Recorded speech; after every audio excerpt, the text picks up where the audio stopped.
et l'aide médicale d'État, qui en fait, pour Marine Le Pen... Donc Marine Le Pen entend restreindre et supprimer totalement ces deux mesures.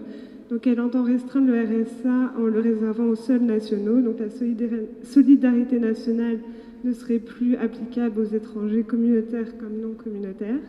Et pour l'aide médicale d'État, donc qui s'applique aux sans-papiers qui sont sur le sol national, elle serait totalement supprimée, puisqu'elle estime que en fait, ça contribue énormément au déficit, notamment de la sécurité sociale.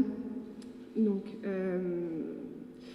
mais c'est contraire en fait à plusieurs, au niveau pratique, puisque certains économistes ont démontré que le RSA, il y a un économiste en 2010 qui avait fait une étude sur le coût de l'immigration et c'était juste fait désormais autorité. Donc si elle faisait le constat d'une surreprésentation des populations immigrées parmi les bénéficiaires, notamment des allocations chômage et du RMI, elle rappelait que la population immigrée cotisait également.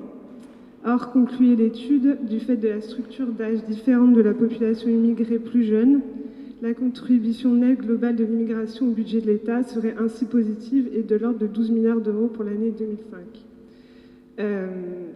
Donc l'étude estimait ainsi à 68,4 milliards d'euros les prestations versées aux immigrés et à 72 milliards leurs cotisations. Les cotisations des immigrés rapporteraient donc 3,02 milliards aux caisses de l'État. Donc, ainsi, si l'on suivait les préconisations du FN, cela reviendrait à priver de droits des personnes qui, par ailleurs, remplissent leurs devoirs à travers leurs cotisations et rapportent plus qu'elles ne coûtent. On en viendrait ainsi à ne plus lier droits et devoirs, lien qui est pourtant sans cesse valorisé, mis en avant par la candidate du Front National.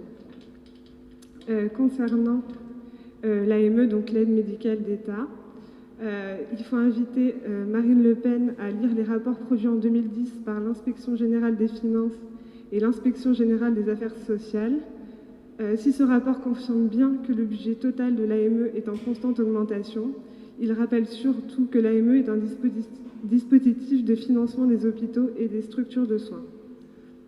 Donc la volonté du Front National est également contraire au corpus légal, qu'il soit national comme supranational. Donc le corpus national, c'est la Constitution du 27 octobre 1946 qui a valeur constitutionnelle dans notre pays, selon le Conseil constitutionnel. Il proclame en outre, je le cite, il proclame en outre comme particulièrement nécessaire à notre temps les principes politiques, économiques et sociaux ci-après.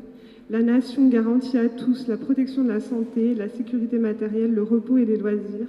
Tout être humain qui, en raison de son âge, de son état physique ou mental, de la situation économique, se trouve dans l'incapacité de travailler, a le droit d'obtenir de la collectivité des moyens convenables d'existence. En outre, la volonté du Front National est contraire au droit supranational, notamment au droit européen des droits de l'homme, l'article 14 de la Convention européenne des droits de l'homme, combiné à l'article 1 du protocole numéro 1,